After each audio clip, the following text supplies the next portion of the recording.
1873. Most paraphrastical Sir, in my predecessive lexiphonic communication, I gave you a compendious biographical sketch of Fritz and his amatorial experience. I now rave on this, our national ferial occasion, again bring into requisition my scaturient pen and plethoric cornucopia of arcane sesquipedalities, and essay to excogitate yet another euphuistic cabalistical epistolary effusion.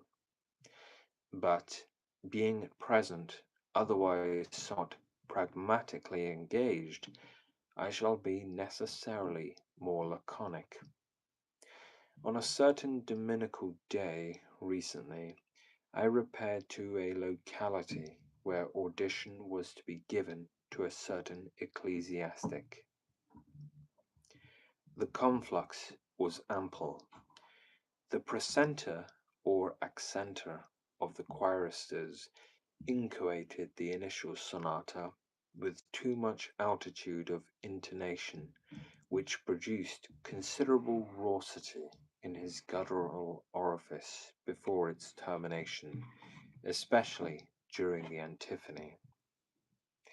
Subsequent to this cantation, there was a general taciturnity. This was broken by the orison of the Boanergian congenator. He was auricumus, and his countenance was saturnine. His aspect was juvenile, his corporeal structure was gracile, his nasal protrusion or olfactor possessed singular tenuity and cacuminated astoundingly. His theme was esperance. In his exordial or catastasis he was somewhat tranquil, but not didascalic. In a brevity of time, however, he became stentrophonic and spumous at his oral aperture. His sputations became frequent, and his palpebral and ciliary organs gained indescribable celerity. His chironomy was violent and agonistic. Obstupefaction seized his sectators in view of his supposed polymathy, but his hermeneutical eclaircisement of his subject was cryptic, cataleptic, and hypothetical, as well as problematical and amphibological. His ambilogy, anteloquence, and largeloquence exsuscitated my derision. The aristical part of his homily was fraught with allergies and paralogies, and furnished an indubitable apodixis of his incipience in honourable polemics and homiletics. Towards dissentients he evinced such discourtesy and displacency as exacerbated my interior nature. When his course was zetetic, he propounded the most amphigorical and extraneous interrogations, and his responsions thereto were chimerical, catacrestical, and totally irrelevant. In his vociferations there was occasionally a subcutaneous dysphony, seldom euphony, but the most cruciating cacophony. As to his supernal entheasm, he laboured under a Muggletonian hallucination altogether. His Samosanation had already transcended compendiosity, and yet he appended a platitudinous peroration in which he primarily inveighed against Pyrrhonism that is becoming so temerarious in this age.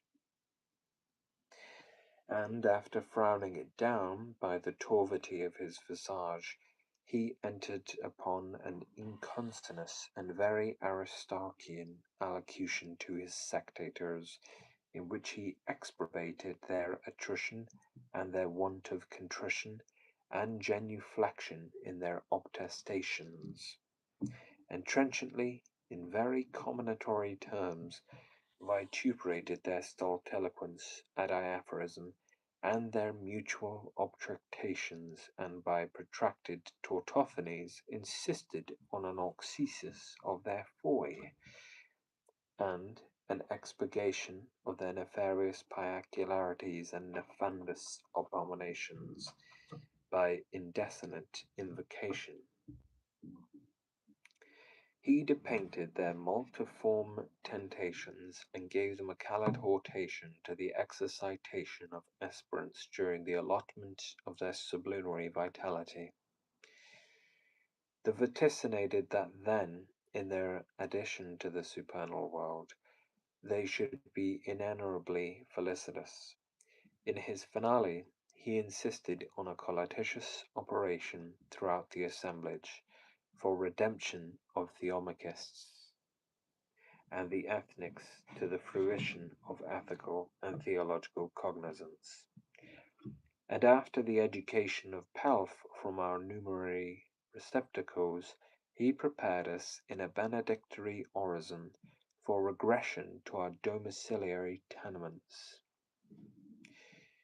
On the succeeding matin, I set out for this metropolitan emporium or megalopolis of the Hesperian plateaus, where I now temporarily abide. The matutine part of that day was characterized by all phases that possess puissance to impart satiety to the visual, auricular, and olfactory powers of our complex constitution. The reorient exhortive solar luminary in his emanation or exurgence from the oriental megaric portals cast luculent rayonant coruscations into the innubilous azure concavity, and his effulgent candent ascension coerced the subterrene seminal and radical deposits to palliate and diffuse vernal viridity over nature's undulating surface. The sylvan regions, or rather nemorous and arbuscular riparian boskages, were replete with the most mellifluent canorous cantations of the pennated tenants of the aerial regions. The herbaceous, gramineous, and floriferous foliage, having been humectated and made rorifluent by nocturnal irrorations, emitted the most grateful ambrosial redolence. My functions are now emporetical, amanuensical, and brachographical. I am quite negotiously engaged, and somewhat a lignobite. As an nullity, to abide here coerces me, and moreover, since remediar de pastorage as a bezeros gordos, I shall perhaps, during the autumnal season, resume my multivigous and mundivagant perorations, which may eventuate in my transportation of the Pacific Ocean and circumnavigation of this terrene, till which time I shall remain your contemporaneous contemporary, Ivan.